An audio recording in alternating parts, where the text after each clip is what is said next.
성취되어지는 하나님의 말씀입니다. 신약성경 누가복음 7장 1절에서 10절 말씀 함께 보겠습니다.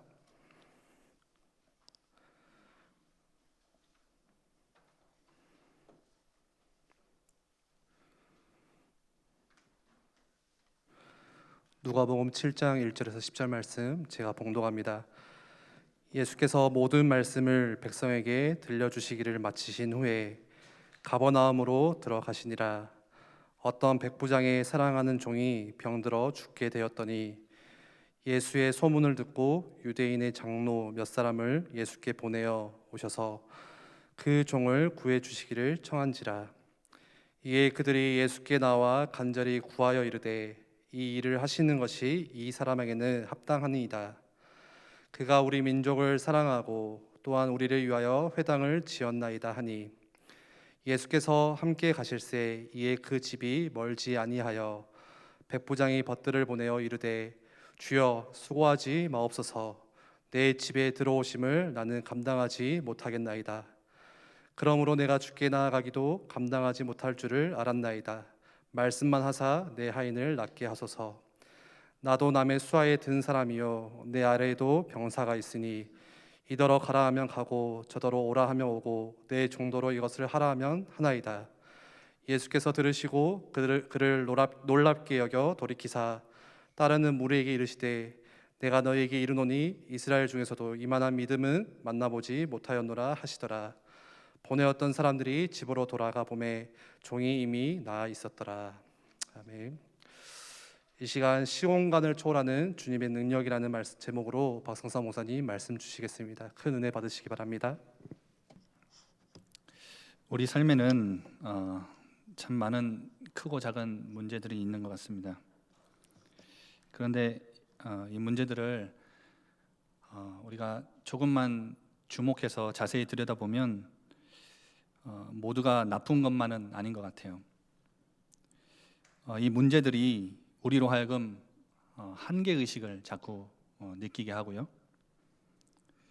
그리고 무력감을 느끼게 하고 실패의식, 그리고 내 자아가 산산이 부서지고 조각나는 해체의식, 이런 의식들을 잠자고 있던 이 의식들을 일깨워주는 도구가 바로 문제고 위기인 것 같습니다. 제가 언제 제 삶에 한계의식, 이 실패의식, 해체의식을 좀 많이 느꼈냐면 저희 와이프와 함께 TV 볼 때 저희 와이프가 이 프로그램을 굉장히 좋아하거든요. 그리고 저는 제일 싫어합니다, 개인적으로. 왜냐하면 어떤 프로그램이냐면 남자가 요리하는 프로그램. 남자들이 요리를 해주면 왜 그렇게 남자들이 요리를 잘하는지 TV에서 여기 틀어도 남자가 요리하고 저기 틀어도 남자가 요리하고. 근데 저희 와이프가 저랑 연애할 때는 이제 그 해산물을 좋아해가지고 참치나 회 이런 거 사줘가지고 저랑 결혼을 했거든요.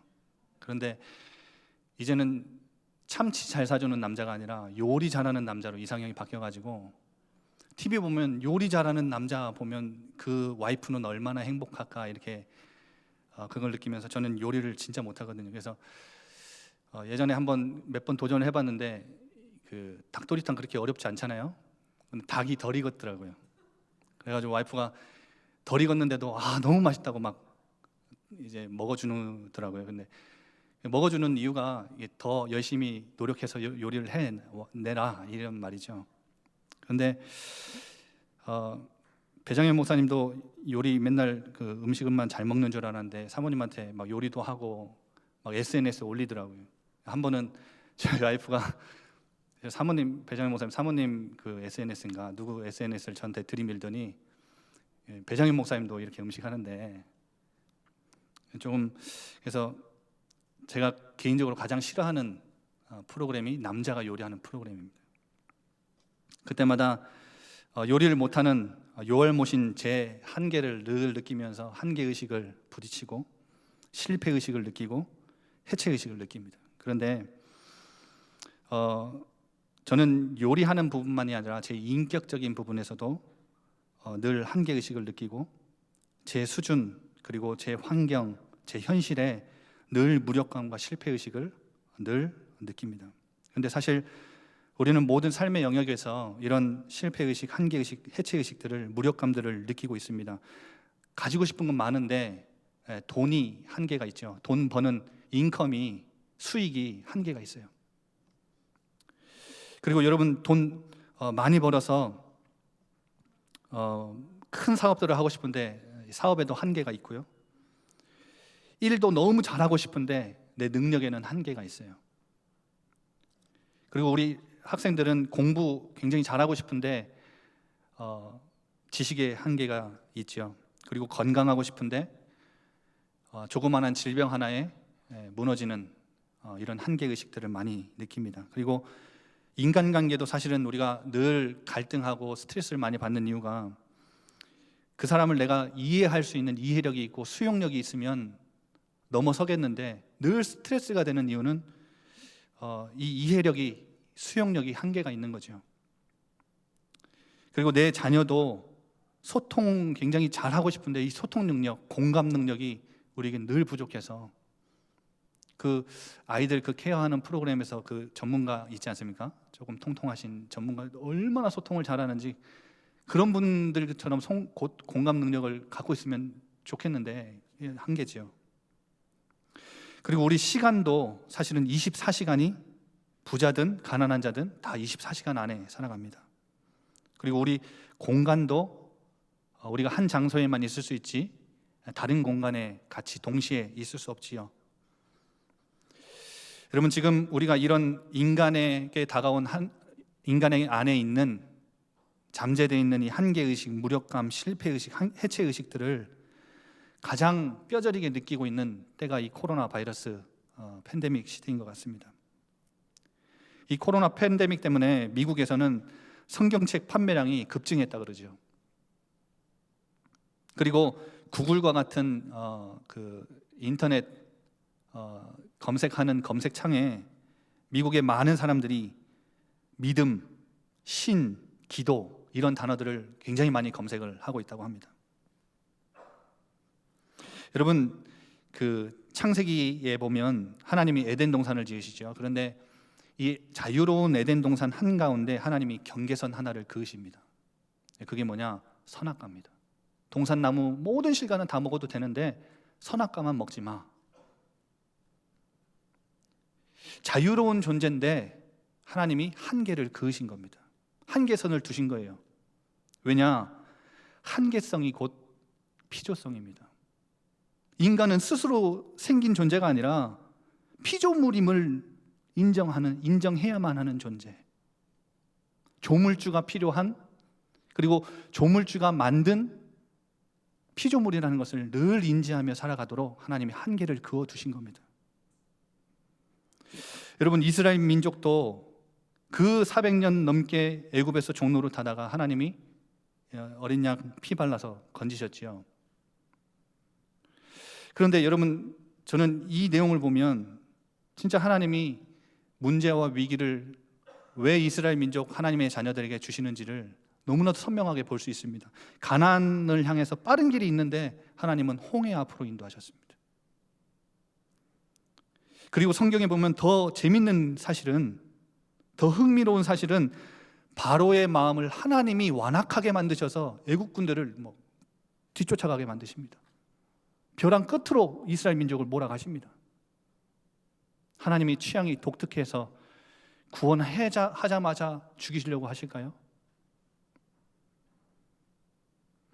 이 문제와 위기를 통해서 너희는 나만 바라봐야 되는 민족이야. 너희는 하나님만 의지하고 하나님의 통치 안에 있어야 하는 민족이고 백성이야. 이거를 알리시는 거 아닐까요? 한계의식을 느끼게 하면서. 여러분 그래서 진짜 문제는 우리의 연약함이 아닌 강함인 것 같습니다. 우리의 진짜 문제는 우리는 연약함 때문에 늘 싸우고 몸부림치는 것 같은데 하나님은 우리에게 그리고 특별히 저에게 성산아 너 너무 강해. 너 너무 강해. 이렇게 늘 저에게 말씀하셨습니다. 연약한 척하지만 넌 아직도 너무 강하다. 우리 늘 이스라엘 백성들 그 불신앙을 반복하는 모습들을 보면 야 이제는 그 잔머리 좀 내려놓고 그 불평불만 내려놓고 육신의 힘 내려놓고 하나님 의지할 때도 됐는데 늘 불신앙을 반복하는 그들 보면서 답답해하지 않습니까? 그런데 하나님이 저에게도 성산아 너 너무 강하다. 그래서 부끄러운 고백이지만 저는 이 교회에 온 지 벌써 8년이 지났는데 시간이 가면 갈수록 교회에 폐만 끼치는 것 같고, 그리고 8년 전에 제가 처음 왔을 때 아마 눈치가 좀 빠르신 분들은 눈치를 채셨겠지만 처음에는 이 목회에 자신이 있었습니다. 그런데 시간이 가면 갈수록 제 삶의 한계의식, 무력감, 실패의식, 해체의식을 느끼면 느낄수록 목회에 자신이 없어지고 있습니다. 내가 뭐라고 여러분들에게 이 살아있고 운동력 있는 하나님의 말씀을 심부름할 수 있겠습니까? 내가 잘난 게 뭐가 있다고 내 영적인 부분도 케어 하나 하지 못하는 내가 여러분들의 영적인 부분을 제가 어떻게 케어해 주겠습니까? 은혜 받을 자격조차 없는 내가 어떻게 여러분들에게 은혜를 전달할 수 있겠습니까? 나이도 어리고 경험도 없는데 여러분들 훨씬 선배시고 사회에 지위도 있으시고 역할도 있으신 분들이 님자 붙여가며 저를 도와주시고 섬겨주시고 저는 그럴 자격이 없는 것을 시간이 가면 갈수록 너무나 많이 느낍니다. 그래서 이전에는 제가 가지고 있었던 자부심, 우월감, 성취감, 노력, 자랑 이런 것들이 가면 갈수록 얼마나 하찮은 것들인지 깨닫게 되고 부끄럽게 여깁니다. 그래서 예전에는 대형교회 목회하시는 목사님들이 부러웠고, 예전에는 설교 잘하시는 목사님들이 부러웠는데, 이제는 굉장히 큰 문제를 만났는데 하나님 앞에 그냥 편안하게 기도하는 사람, 그런 사람이 너무 부럽고요.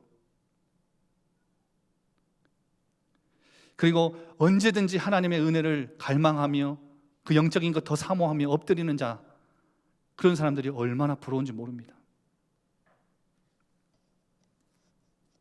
여러분, 오늘 문제와 위기를 만난 한 사람이 나옵니다. 백부장입니다. 이 백부장은 종과 유대 민족을 사랑했던 백부장입니다. 여러분, 당시 사회 문화에서는 종은 사유재산에 불과합니다. 그런데 이 백부장은 특이하게도 이 사유재산에 불과한, 그냥 죽으면 버려도 되는, 다른 노예를 사와도, 다른 종을 사와도 되는 그런 위치에 있는 사람이고 그런 권위를 가진 사람인데 이 종을 사랑합니다. 제국주의 권위에 물들지 않은 사람입니다. 그런데 오늘 이 유대 장로들이 와가지고 하는 말을 보면 5절에 그 백부장이 예수님에게 이렇게 말하죠. 그 백부장이 우리 민족을 사랑했습니다. 그래서 우리 민족을 사랑해서 회당까지 지어줬습니다. 이 사람은 그냥 종만 사랑한 사람이 아니라 피지배국인 이 유대 나라도 사랑했던 사람입니다. 이웃 사랑을 실천하고 있는 사람입니다. 마치 사도행전 10장의 고넬료, 백부장이었던, 이방인 백부장이었던 고넬료와 같이 하나님을 경외하고 하나님을 사랑하는 자. 이웃 사랑은 그냥 나오는 게 아니라 하나님 사랑에서 나오는 이웃 사랑을 하고 있는 거죠. 야고보서 1장 27절에는 이런 말씀이 있습니다. 하나님 아버지 앞에서 정결하고 더러움이 없는 경건은 곧 고아와 가부를 그 환난 중에 돌아보고 또 자기를 세속에 물들지 아니하는 그것이라. 이 말씀에 의해 보면 세속은 외모와 지위로 사람을 판단하고 하찮게 여기는 게 세속이라고 합니다. 세상의 가치관에 물든 거죠. 세상의 기준으로 사람을 판단하는 겁니다. 그런데 하나님 앞에서의 경건은, 더러움이 없는 경건은 세상의 기준으로 보지 않고 하나님 나라의 가치관으로, 세상이 하찮게 생각하는 그 고아와 과부들을 환난 중에 사랑하고 예수님 대하듯이 존귀하게 대하는 사람, 하나님을 경외하는 사람, 종이 죽는다고 그냥 내버려 두지 않고 유대 민족이 내 민족이 아니라고 외면하지 않고 사랑했던 백부장. 그런데 이 백부장이 지금 율법의 정신, 본질인 하나님 사랑, 이웃 사랑을 실행하고 실천하고 있습니다. 여러분, 이 본문을 잘 아시겠지만 뒤에 보면 하나님 사랑, 이웃 사랑하는 마음을 가지고 긍휼을 실천하고 있는 이 자가 어떤 반전의 역사가 일어나죠? 예수님에게 긍휼히 여김을 받아요. 여러분, 팔복에서 첫 번째 복부터 네 번째 복, 지난주에 우리 박강용 목사님 말씀 주셨죠? 네 번째 복 말씀 주셨잖아요.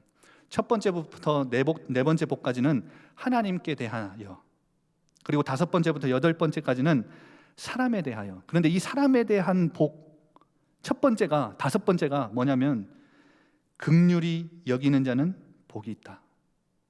왜냐? 그 이유가 뭐냐? 그들이 긍휼히 여김을 받을 것이기 때문에. 긍휼히 여기는 자들은 하나님의 긍휼을 받을 것이기 때문에 복이 있다는 거예요.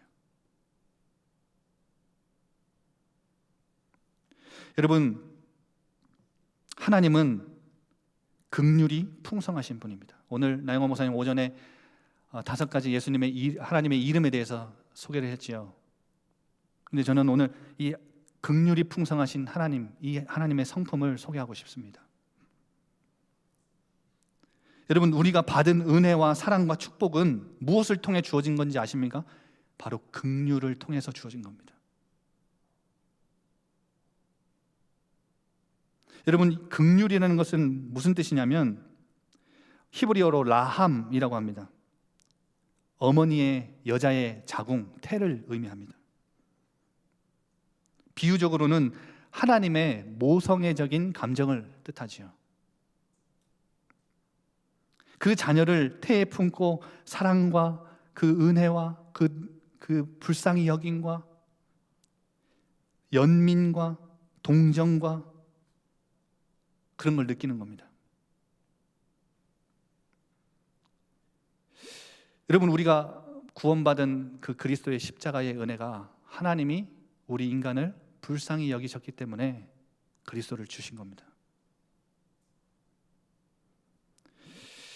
여러분, 저희가 지금 기도하고 있는 미래교회 후원, 우리 교회가 뭐 여유롭기 때문에 한번 해보자 그런 거 아닌 거 아시죠? 힘내서 한번 해봅시다, 교회 이름을 냅시다, 선행을 베풀어 봅시다, 덕을 쌓아 봅시다 그런 거 아닌 거 아시죠? 이 미래교회 후원을 그냥 여러분 하지 마시고, 저는 오늘 이 말씀 준비하면서 이 미래교회 후원이 제 마음속에 딱 다가왔어요. 그게 뭐냐면 그냥 돈을, 헌금을 준비하지 마시고 그들을 향한 긍휼의 마음을 품기 시작하는 이 축복이 있어지시기 바랍니다. 긍휼의 마음을 품어야 돼요. 이게 하나님의 마음이고 예수님이 가져오신 하나님 나라의 마음이 긍휼의 마음이에요. 긍휼히 여긴다는 것은 연민을 느끼는 거예요. 동정하는 거고 고통을 함께 나누는 느낌, 마음이에요. 우리 예일교회도 제가 직접 경험해 보진 않았지만 책자를 통해서 예일교회의 역사들을 많이 보고 공부했습니다. 근데 이 예일교회가 처음에 태동할 때 광주 대교회 시절 이 교회가 어려움도 많이 겪어서 그 겪을 때마다 많은 우리 권사님들, 장로님들, 중직자분들이 힘내셔서 기도하면서 이 교회를 세워나가셨지요.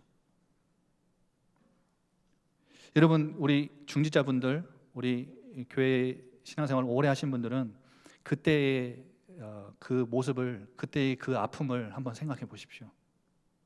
지금 코로나 바이러스 때문에 미래교회는 지금 모이지 못하는 상황 속에서 얼마나 어려움을 당하고 있을까? 예전에 우리 교회도 당했었던 그 어려움.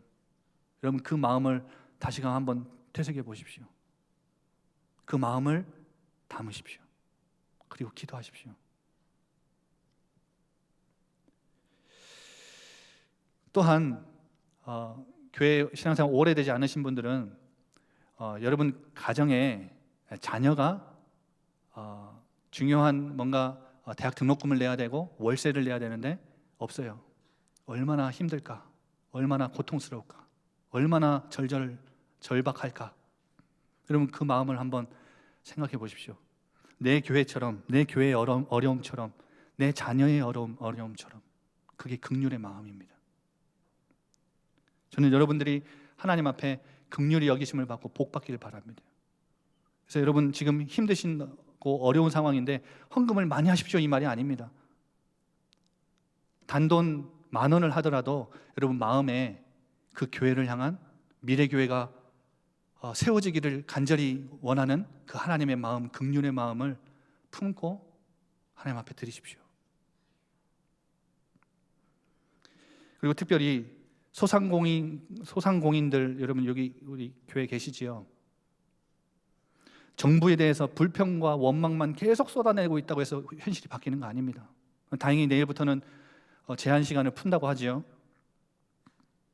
근데 어려움을 겪고 있는 소상공인들 여러분들이 장사하는 우리도 이렇게 장사가 안 돼서 코로나 때문에 힘든데 교회는 얼마나 힘들까? 그 마음을 품고 저는 긍휼의 마음으로 동참하기를 권유합니다. 여러분 기회입니다. 기회. 하나님이 나를 긍휼히 여겨 주시려고 하는 우리에게 주신 기회입니다. 오늘 이 백부장은 긍휼히 여겼는데 결과적으로 예수님의 긍휼을 얻습니다.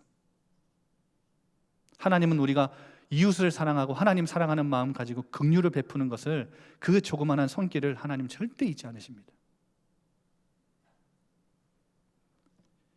그리고 기억하십시오. 오늘 이 백부장은 의무 이행이 아닌 긍휼을 강구했습니다. 여러분 그리스 로마 문화에서는 후원 체계라는 것이 있습니다.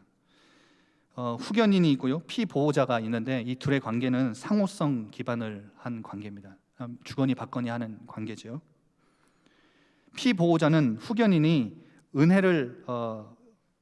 후견인으로부터 은혜를 입는 순간부터 은인을 갚아야 되는 빚을 갚아야 되는 의무를 집니다. 은혜를 입었으면 갚아야 되는 겁니다. 오늘 4절에 보세요.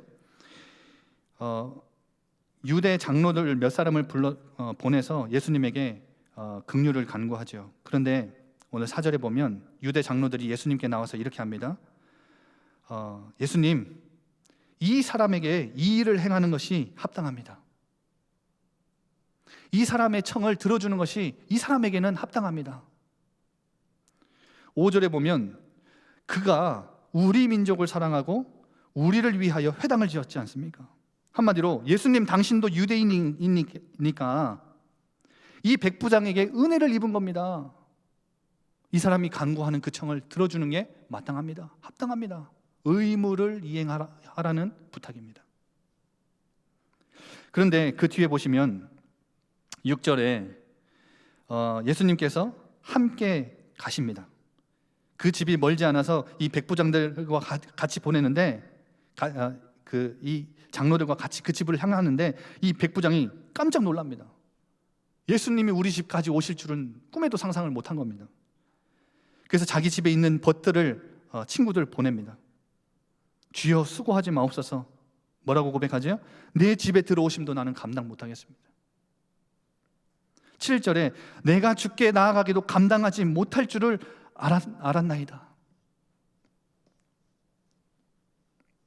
떡하니 앉아서 내가 유대인 회당도 지어줬고 내가 뭣도 했고, 그러니까 예수님 장로들을 보내서 당신 나의 청을 들어줄 의무가 당신에게 있습니다. 이렇게 요구하는 자세와 태도가 아니죠.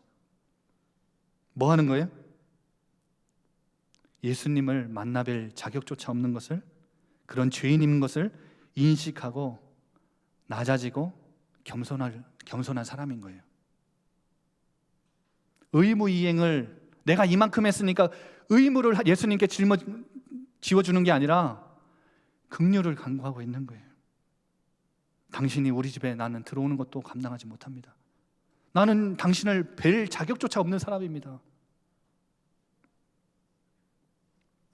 선행에 대해서 당연한 권리를 주장하는 게 아닙니다. 그저 내 사랑하는 종을 고쳐주시기를 긍휼히 여겨줘, 불쌍히 여겨주셔서 그냥 말씀의 은혜로 고쳐주시기를 부탁한 겁니다.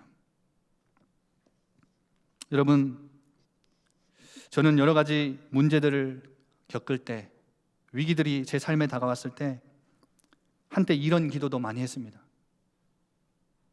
하나님, 내가 이만큼 젊은 나이에 하나님 앞에 내 삶을 드리겠다고, 목회자로 헌신하겠다고, 하나님 이만큼 내가 헌신했는데, 이만큼 내가 봉사했는데, 열심히 특심으로 내가 충성했는데 하나님 이거 하나 안 들어주십니까?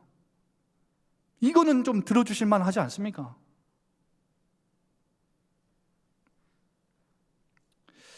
그런데 제가 오늘 이 본문을 만나고 잘못된 기도구나. 하나님이 주시는 은혜는 하나님의 긍휼로부터 시작하지 인간의 어떤 조건으로 주어지는 것이 아니구나. 여러분, 은혜는 하나님의 선택입니다. 그리고 은혜는 하나님의 일방적인 은혜입니다. 일방적으로 하나님이 주시는 겁니다. 언제요? 하나님이 우리를 긍휼히 여기실 때, 긍휼히 여기셔서 우리에게 은혜를 베푸실 때 치유와 구원과 회복의 은혜를 우리는 경험하게 되는 겁니다. 그래서 여러분, 은혜면 다 되는 거 아시죠? 그런데 이 은혜가 어디서부터 오는지 저는 오늘 그것을 말씀드리고 싶은 겁니다. 시공간을 초월하는 주님의 능력이 담겨있는 이 말씀이 언제 우리에게 주어지느냐? 하나님, 내가 이만큼 했지 않습니까? 이거 말고요. 하나님, 나를 불쌍히 여겨 주옵소서.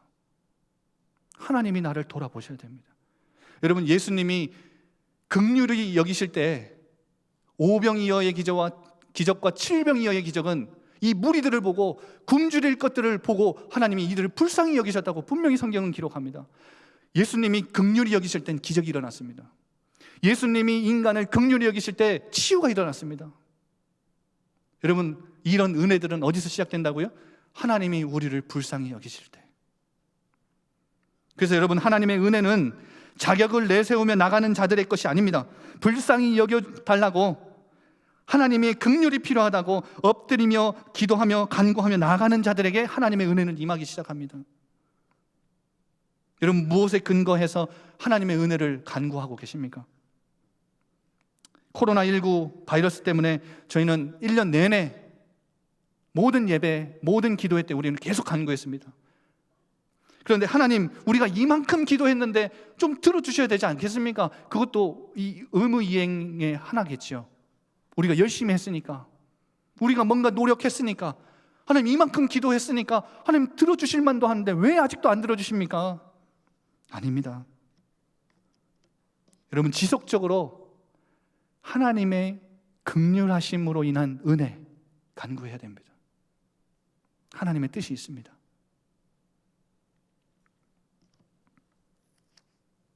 마지막 말씀을 마칩니다. 여러분,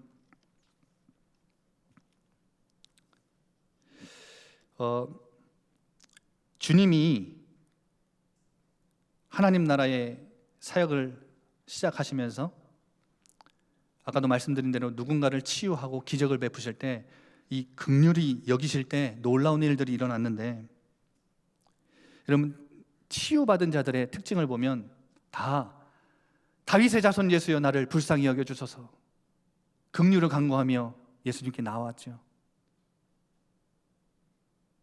그리고 어떤 자들은 주님께서 직접 찾아가셨습니다. 만나셨습니다. 그런데 오늘 이 백부장은 놀라운 믿음을 갖고 있습니다.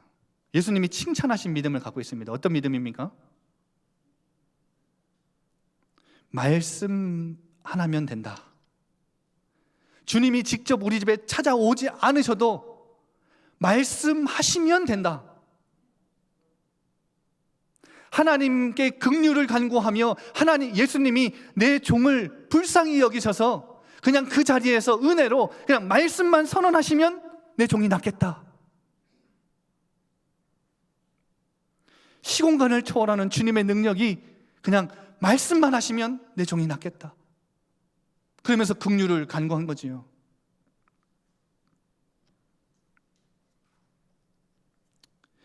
여러분, 하나님 앞에 긍휼을 구하며 말씀 앞에 나오십시오. 근데 이 말씀 앞에 나오실 때 말씀도 되고 내 노력도 되고 내 능력도 되고 아닙니다. 섞지 마시고 말씀만 하시면 됩니다. 하나님, 나를 불쌍히 여겨 주옵소서.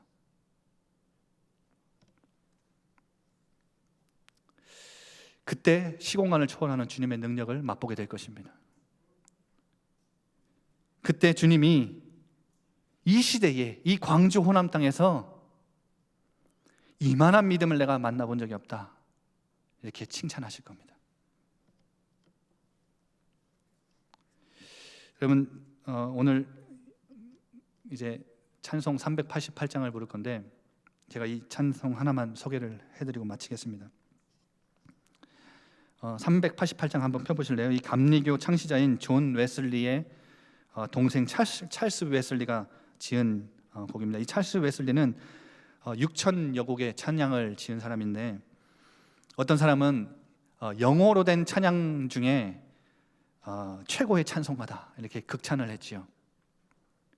근데 이 찬송가를 짓게 된 배경이 어떤 배경이냐면, 아일랜드에서 어떤 한 마을에서 설교를 하던 중에 반대파들이 막 공격해서 일어나고 막 찰스 웨슬리를 막 잡으려고 쫓아오는 그 공격하는 그 공격을 피한 그 위기 속에 농장 우유 보관소에 숨었다가, 그리고 울타리 뒤에 숨었다가 이 공격 추격자들의 무지막지한 고함 소리를 들으면서 지은 찬양입니다. 그 문제와 위기 속에 한계의식과 무력감과 실패의식과 해체의식을 만난 그때 하나님께